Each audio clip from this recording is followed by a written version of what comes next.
Hello, wonderful people. How are you? Well, today I'm talking about faith. Because you gotta have faith, faith, faith. You've gotta have faith, faith, faith. Exactly. I'll tell you all about it on the other side.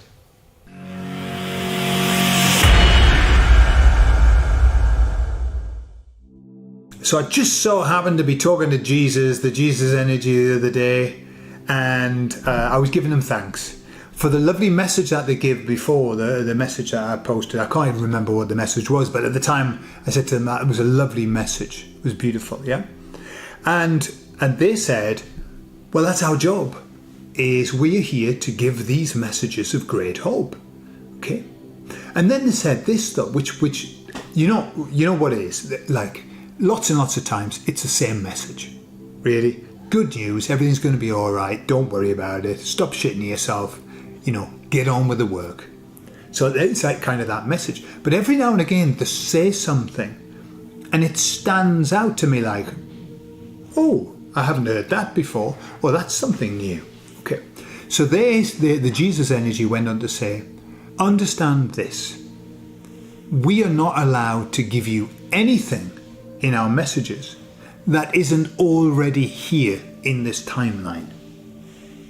Okay, and that's kind of, I didn't ask about that, they just offered this. And I said, how do you mean?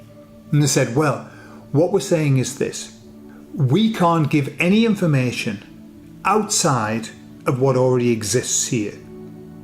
And what they said was that everything has been put here in this timeline, just like a video game, looking for clues. All of the clues are here, all of the information's already here. Our job is to find it. Our job. And so the Jesus Energy, the messages that they give, it's information that we already have. It's all here. Okay? So what's interesting, what I thought was the interesting part of it, is that they can't give us information about something on another timeline. How very interesting. And not only that, but if they say all the information that's on this timeline, that means that there are loads of other ones as well. No, it means at least there's one more. I don't want to exaggerate the fact. On this timeline or the other one, or the others. There could be many. Who knows? Who knows? So, that ties up with what the emissaries were saying about these things that are left here from past cultures and past histories that don't make any sense at all. And they said they're not from this timeline, they're just plonked there like little messages to let you know that there is something more. But that's what the Jesus Energy was saying. There's more, okay? And so, what they were saying was they've left there, whoever they are, okay? Those that have built this, they've left loads of clues and signposts. And our job is to follow during the course of our lives, wake up, and then start following the clues and the signposts. And they said, this was their very important bit, that will lead us to have knowledge enough to be able to then gain faith. Okay? And they talked about faith. Right? And what they said was this, because when you have faith, you can move mountains. But to get faith, we must do the work. I think was it Paul, ex-Saul, before he was a baddie, Saul, and then when he was a goodie, Paul, bit boring, but a goodie, a little bit boring on those letters to the Corinthians, bit boring, but he said, faith without works is dead.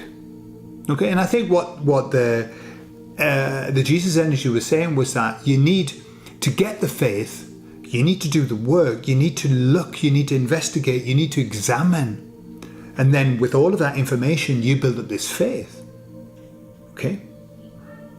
And it made me think of the armour. Okay? The armour in the Bible. Because faith comes up. Faith can move mountains. But in the Bible, it was the shield of faith. With that shield of faith, once you've got a big shield of faith, nothing can bring your vibe down. Nothing can move you away from what you believe because you go, no. How do we get a shield of faith? Well, it's got to be from all the information.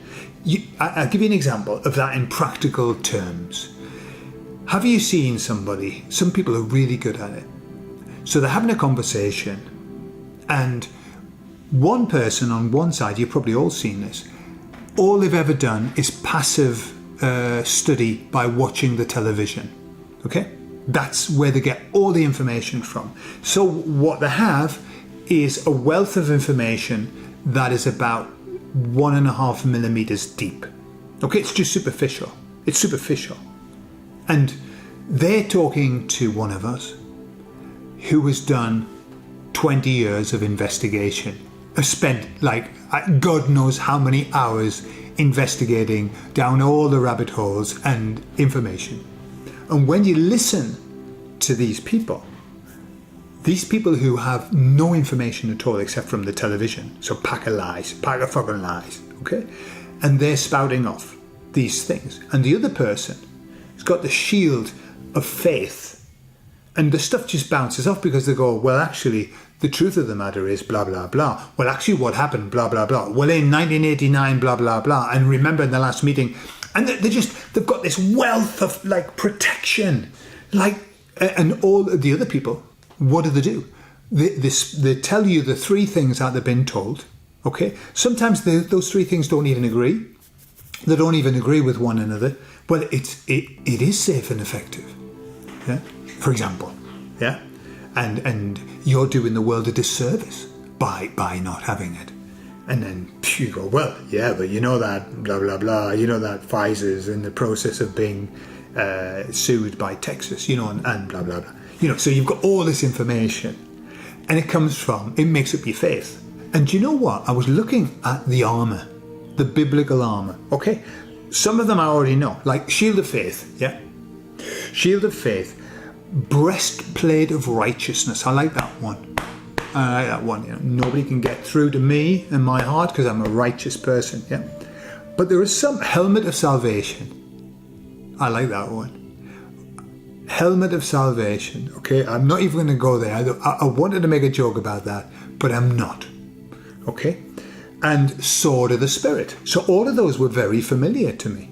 Very familiar. Sword of the Spirit, like in the tarot cards. Yeah. But then we've got the shoes of the gospel of peace. Now, I can't remember those shoes being mentioned. I mean, is this, Mandela effect or whatever? The shoes of the gospel of peace. It doesn't even go together, does it? I mean, it doesn't make any sense. I've got the gospel of peace and I've got these shoes. Listen to them. I have had times when the sole of my shoe fell off, and as I walked, it looked like it was talking, and it could have been giving the gospel of peace. But I don't recall that. I don't recall that. And also, the belt of the truth. Well, I haven't heard that one either. The belt of the truth. And I was thinking about the fact that the belts do tell you the truth. They tell you how fat you are. They tell you if you've gained weight. So the belt of the truth, you go, whoa, get the punch. I'm going to have to put another hole in. Okay, why? Because I've lost weight. No, normally because it's gone. There's less room on your belt. You got to put another hole. Okay, and then that brought me to this thought about what's going on at the moment in Spain. Somebody who was extremely, extremely, extremely fat. Okay, I'm going to say that quietly. F-A-T. They died. Okay, I should have said that quietly as well. I don't know what words I'm allowed to say anymore. Okay, and she just so happened to be a great, great proponent of this. I mean, she was famous, okay? Great actress, great proponent of this. And very, very, very W-O-K-E, okay? And she died. And people were saying, well, perhaps it was because she wasn't very healthy. And so this has sparked off this polemic in Spain about fat phobia. Okay, and what they're saying is that by saying that she was ill, and she probably shuffled off this mortal coil because of the fact that she had copious amounts of extra energy stored away on her body, that we are being fat phobic. Okay? So you can't say that big people, FAT people, are not attractive to you.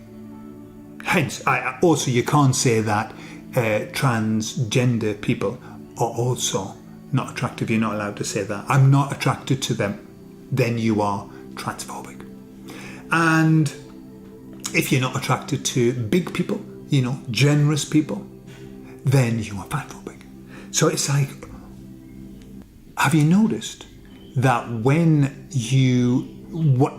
you want to speak what you would call your truth, and I'm not saying that it's a panacea for truth, but generally people who are on that side, just like the people who go the other end, the anorexics, nobody would say an anorexic was healthy. However, you're able to say it on the other end now. Why? Oh, God knows why. I know why. God knows why, exactly. And I know why, because we're living in a world that is ruled by the devil, and so everything has to go tits up. Everything has to go up on its arse. Okay? Is that I don't even know if that's an expression. That means upside down. Everything's got to be upside down. Good is bad, bad is good. Yeah? Healthy is unhealthy, unhealthy is healthy. Just the way it goes. Yeah? Bad food is good food is bad food. You've got to pay extra money to get food that doesn't have poison on it, and less money for food that has poison on it. Well, that's the world that we live in. Okay, so that's where we are in Spain at the moment. There's this big polemic about it. Okay, and they're all saying, but it's an illness, and I don't disagree. Not being able to control your own body is an illness. Not being able to control what you stuff in your face is an illness. It is, but it's not a physical illness. It's a mental illness, and you need help. You need help, and I don't disagree with that. However, it still doesn't make it healthy. It's like, hang on, but we're not talking eggs and eggs here, and not too many eggs. Okay, using a food analogy, for them it'll be like 3 dozen. I'll have 3 dozen for my breakfast. I'm just 1 egg and 1 egg. Okay. So, dear me, I could get myself into a big hole here. Well, it wouldn't need to be too big, but for them it'd have to be a really big hole. So, anyway, the belt of truth. Right, so let's get back to what I was talking about. So the Jesus energy was talking about faith, okay? And they said that faith needs to be built. But you can only build faith to this point. And beyond that, it's pure faith. So it's built upon information and knowledge and everything. But there's a point where that information and knowledge will not take you any further forward. From that point, you've got to go it alone. And that's the faith element, which is, I haven't got all the information. I don't know everything, and I'm not sure about everything. But I have faith that this is going to happen. And that's what they were saying. That's where we need to get to. We all need to create our faith. We need to have a faith. That's how they left it. You must have a faith. Just make sure your faith is a positive one. Okay? So I have a faith. I know that this is going to resolve. And I know also in my faith bit, this is the bit I can't say for certain, but I know that I'm going to see the beginning of this.